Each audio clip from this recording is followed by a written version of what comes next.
This is Chicago's Morning Answer with Dan Proft and Amy Jacobson. America First with Sebastian Gorka. Weekday afternoons at 3 on AM 560. The Answer. Top of the morning, Dan and Amy. You know what's interesting is that the reactions to Trump's mugshot and arraignment in Fulton County, Georgia, those that have gone viral are mainly from Black Americans. Oh, yeah. They are embracing him. Interesting. Wouldn't that be interesting if he was the nominee and he defeated Joe Biden with the support of Black Americans after, Mr. They're going to put you all back in chains, Joe Biden. Yeah, and that year, remember, if you vote for Trump, you ain't black. Yeah, that would be poetic, wouldn't it? Yeah. Here's a couple examples of what we're talking about. First, this gentleman wearing a T-shirt that read N-word for Trump on his reaction to Fani Willis. This is pretty good. I'm here to support President Trump. You want to know why I'm here to support President Trump? Because they done did black men like this for decades. Make up charges and put them, so I know Trump is innocent. I support Trump against this corrupt, two-tiered justice system. That's why I'm here to show my support as a black man for Trump. And I'm wearing my shirt for Trump 2024, and I mean that.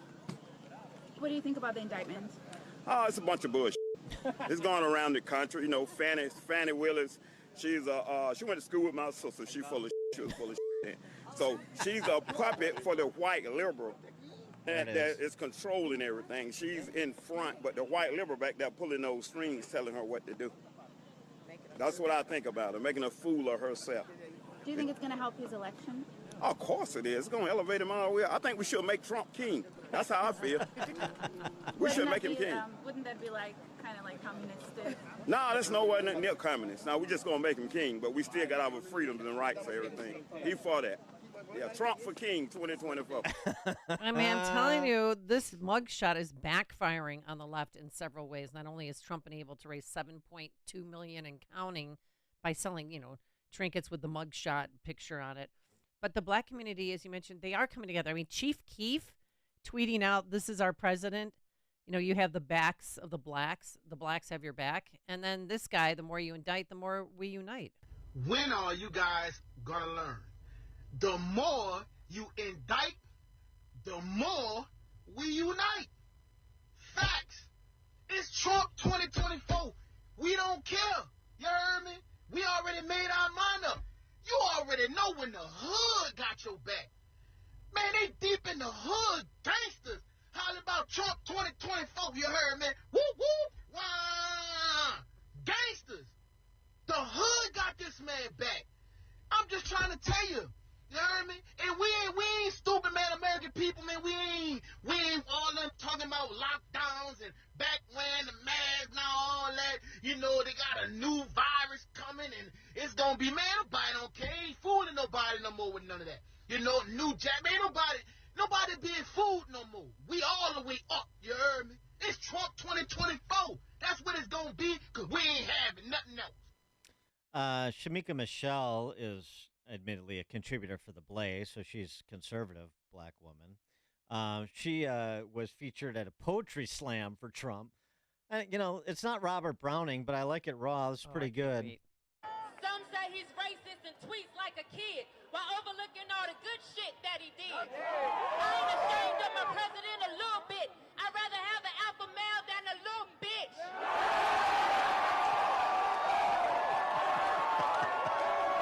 The crowd seemed to like this. I'd rather have an alpha male than a little bitch. There's a T-shirt, a mug. Hashtag at least. For more on all this, please be joined by John Hinderaker, president of the Center of the American Experiment, contributor to Powerline, powerlineblog.com. John, thanks for joining us again. Appreciate it. Well, Dad, I'm not sure how I follow that poem. Yeah, no, exactly. It's okay. We're going to expect you to rhyme with all your answers. So, I know that you're a DeSantis fan, as am I. But, I mean, at this point, even after the first debate, and DeSantis seemed to do okay and is raising some money off it. So did Ramaswamy and some of the others, too. And at this point, it just seems to me it's almost out of the hands of the other 8 candidates. And it really any potential competitive race is really contingent on sort of the unpredictable vagaries of all of the law enforcement actions Trump is facing? Well, there's no question that the indictments and the responses to the indictments have dominated the news. Frankly, I think that's how the Democrats like it. I think the Democrats want the news to be all Trump all the time so that the other candidates don't get much attention. Trump, sucks up all the oxygen. I honestly, I think that's part of the rationale, part of the plan underlying these various indictments. The thing I keep saying, Dan, is that I can tell you the score right now in the Republican primary race. It's 0-0-0-0-0. No candidate has a delegate. No candidate has even gotten a vote. And there's always a lot of hype and very volatile polling and so on before the race actually gets started and during the early primaries as well. And so I keep saying, let's just hold on. Let's let the voters turn out in Iowa, New Hampshire, and South Carolina, and let's see what happens. Well, I mean, of course, for that we're going to let that happen. But I mean, it's just you talk about it, you handicap it, and you try to identify paths, and you try to make assessments of the campaigns that people are running, particularly DeSantis and Ramaswamy, for that matter, because they sort of have been going in different directions. And you say, well, are we going to have a competitive race? Because people are going to be looking at this and reading it and hearing pundits talk about it and making their own assessments too, whether things are going to be competitive. And look, I'm always a proponent of primaries are for voting for who you think should be the nominee, not who you think will be. But I mean, still, the reality is that people are assessing the nature of the race here, and also the call by Trump and others to basically say, look, at this point, it is so important to nominate Trump and to elect Trump because it's bigger than America First policies. Now it is to send a message to this corrupt justice system, this two-tier justice system, as you heard the gentleman say. And the only way to do that is to nominate Trump and to elect Trump. Well, that sentiment is out there, Dan. There's no question there are some Republicans who feel that way. Whether they constitute a majority of the Republican primary electorate, I guess we're going to find out down the road, but we don't know the answer to that question yet. I'm old enough, Dan, that I can remember when Ed Muskie had the Democratic presidential nomination all but sewn up, and just a few years ago it was Howard Dean who was running away with the Democratic presidential nomination, and it took just one not great moment following one of the primaries, and he disappeared, So this is a very volatile situation, I think. It has been historically. I think it will be again in 2024. Well, do you think it hurt Trump to not show up at the debate? I think it did. There's a process that culminates in the selection of the nominee, and the debates are part of that process. I think it did hurt him that there's 8 people on the stage. The process is now underway. The ship is starting to leave the dock, and Donald Trump wasn't on board. I think at some point here, Trump is going to realize that he's got to participate in some of the future debates. Mm-hmm. Maybe, but I think that one is into the ether, and frankly, I just don't think this is as volatile as the Hillary had a 40-point lead and Barack Obama and Howard Dean. I mean, you're talking about an incumbent president. You're talking about a following that is unlike any other candidate with this type of lead. You're talking about a dynamic with respect to these indictments that is obviously unlike anything we've ever seen. So, I mean, I think it's hard to look at historical comparisons. Well, Dan, I certainly agree. We are in uncharted waters in several ways. I agree. Historical analogies are of limited value. With respect to Ramaswamy, since he popped, he's been popping, and he popped a little bit more after the debate, even though he certainly got mixed reviews. I mean, what do you think about a candidate like him who's trying to be sort of next generation Trump? Is he the Howard? I mean, is he the Ben Carson or the Herman Cain of this cycle, do you think, or does he have potentially real staying power? Well, I think he may have real staying power. He's trying to carve out a niche which has potential. I didn't like his debate performance. He was so hopped up that there were a couple of times when I was seriously starting to wonder whether he was on drugs. I mean, seriously, That's called such youth. Such an over-the-top performance. I think he needs to scale it back some. I have liked Ramaswamy historically. I think voters are ready to take a look at a younger candidate, but I would say based on that first debate performance, he didn't look to me like he's ready to go the distance. I think I did like what Lance Morrow wrote about him in the Wall Street Journal, that he's got to cut down those sideburns, or those the sideburns. Yeah, mutton It chops. makes him look like a riverboat gambler. He's like, it's just those sideburns are too pronounced. But that's a little bit more of an aesthetic. Well, how do you think Nikki Haley did? 'Cause she was Well, strong on she did foreign very, policy. very well. Very, very well. She clearly helped herself.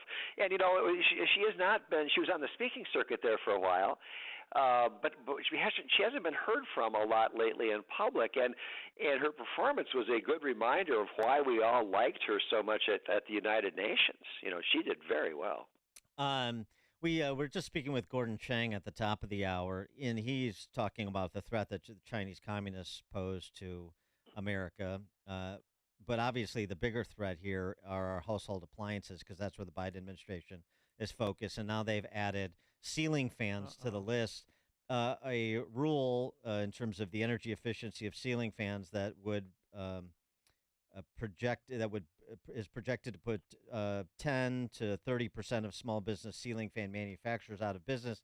And Energy Secretary Jennifer Granholm saying it appears the Department of Energy, her agency, may not have properly considered small entities during this rulemaking process. The assault on your household appliances to save the planet, John, how big an issue is that? Well, I think it's potentially a huge issue. I mean, most people don't pay good enough attention to the news to understand that they're trying to ban gas stoves and ceiling fans. We had legislation proposed here in Minnesota to ban gasoline-powered leaf blowers and lawn mowers and other Zambonis. I mean, there was a statute on Zambonis. Finally. And of course, the big one is they're trying to force us out of our cars and force us either to buy expensive and unreliable electric vehicles or else ride the bus. And I think as people are squeezed more and more by rising prices, and as they start to understand that the left is trying to really remake the way in which we live, people are not going to like it. John Hinderaker, president of the Center of the American Experiment, contributor to Powerline, powerlineblog.com. John, thank you as always. Great to be with you, Dan. Thank you, too. And he joined us on our turnkey.pro answer line. It's news, opinion, insight. This is Chicago's Morning Answer on AM 560. The Answer. Think identity theft won't happen to you? Think again. There's a new victim every 3 seconds in the U.S., over 15 million this year alone, and many don't even know they're victims. LifeLock alerts you to identity threats you could miss, even when you monitor your credit. If your identity is stolen, your dedicated U.S.-based restoration specialist will work to fix it. No one can prevent all identity theft, but everyone can save up to 25% off their first year with promo code NEWS at LifeLock.com. Identity theft protection starts here. And Doug. With Liberty Mutual, you can customize your car insurance to save hundreds. Here's what those savings sound like in dollar bills. Here's what it sounds like in quarters. And here's what that sounds like in cryptocurrency, a thing I totally understand. 1010 I am money, cha-ching, beep boop, $sign. Only pay for what you need at libertymutual.com. Savings may